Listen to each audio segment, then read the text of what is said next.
indikator 6 ini jaringan intra, ini juga mirip dengan indikator sebelumnya, yaitu pusat data ya, indikator 5. Tapi ini konteksnya adalah jaringan intra ya, interkoneksi tertutup gitu ya. Jadi sebetulnya yang disebutkan jaringan intranet ini adalah kalau misalkan saya sebagai masyarakat kita misalkan mau mengetik satu alamat, misalkan simpak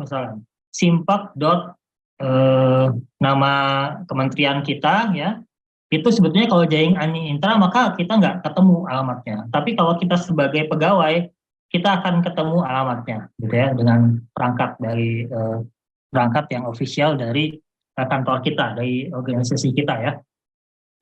Jadi bukan sebetulnya tidak kalau bisa diakses alamatnya oleh masyarakat, sebetulnya itu bukan masuk jaring intra gitu ya, walaupun itu diberikan diberikan password dan seterusnya ya. Tapi jaring intra dimaksud adalah interkoneksi tertutup gitu ya. Jadi antar kita punya jaringan tertutup yang tidak bisa diakses oleh masyarakat umum, tapi kita bisa berkomunikasi antar baik itu antara kita sendiri di perangkat daerah ataupun antar yang kerja di kementerian lembaga ataupun dengan pemerintah daerah lainnya atau pemerintah pusat gitu ya, dan seterusnya. Ya. Kemudian ini disebutkan di Perpres ya. Kemudian cakupannya adalah seluruh unit. Ya, ini kembali kalau sudah bisa dibuktikan seluruh unit maka dia masuk ke level 3. Kemudian arah interkoneksi dengan jaringan intra pemerintah gitu ya. Kalau kita sebut jaringan intra pemerintah biasanya asosiasinya dengan pusat gitu ya. Kemudian ada review dan seterusnya ya. Kita lihat langsung saja ke ini referensinya, ada PP 52 tahun 2000, ini sudah cukup lama, tapi masih bisa dijadikan referensi. Kemudian standar Kominfo dan BSSN. Kemudian kalau kita lihat pencapaiannya, kita lihat di dalam batang tubuh dokumen penyelenggaraan FTBI kita, apakah sudah ada kata-kata bahwa penggunaan jaring intra definisinya ya bertujuan untuk menjaga keamanan. Artinya ini memastikan bahwa jaringan intra itu adalah jaringan yang aman gitu ya, tidak sembarangan orang bisa pakai gitu ya. Jadi dipakai untuk melakukan penerimaan data dan informasi antar simpul jaringan. Ya. Kalau antar simpul jaringan sebetulnya kalau lewat email itu bukan antar simpul jaringan ya, tapi itu ya karena email itu kan pakai kecuali email ini ya, kecuali email resmi kita punya. Kalau emailnya pakai email Google begitu ya, itu di luar jaringan, itu jaringan internet bukan intranet gitu ya.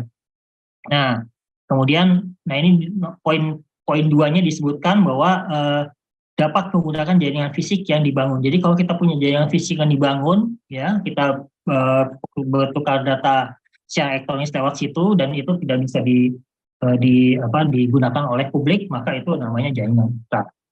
Atau pakai VPN misalkan, koneksinya harus pakai VPN misalnya, itu contoh jaringan intra. Kemudian untuk level 4-nya ya, ini jadi disebutkan ya bahwa seluruhnya, bahwa jaringan intra itu harus dimanfaatkan seluruhnya oleh seluruh perangkat daerah, oleh seluruh unit kerja dan untuk pastikan bahwa dia pakai itu. Kalau tidak ada kata-kata seperti itu, masuknya ke level 2. Kalau ada kata-kata kuncinya, masuk ke level 3. Kemudian level 4-nya ada 2 nih. Selain review harus ada kata kunci, ada keterhubungan dengan jaringan intra pemerintah, artinya dengan jaringan intra IPPD atau jaringan pemerintah pusat gitu ya, atau jaringan intra provinsi misalkan kalau daerah dari di kabupaten kota gitu ya. Jadi ada keterhubungannya antara jaringan intra dengan jaringan intra lainnya yang di lingkungan pemerintahan, baik itu daerah maupun pusat gitu ya. Nah, dengan kata kunci itu baru bisa masuk ke potensi level 4 sampai ada reviewnya. Kalau ada reviewnya, baru dia masuk ke level 4, dapat nilai 4 gitu ya. Kemudian, nah kembali, kalau level 5 ditindaklanjuti, ada SOP-nya dan seterusnya ya. Kemudian untuk yang ketujuh, ini sistem penghubung layanan.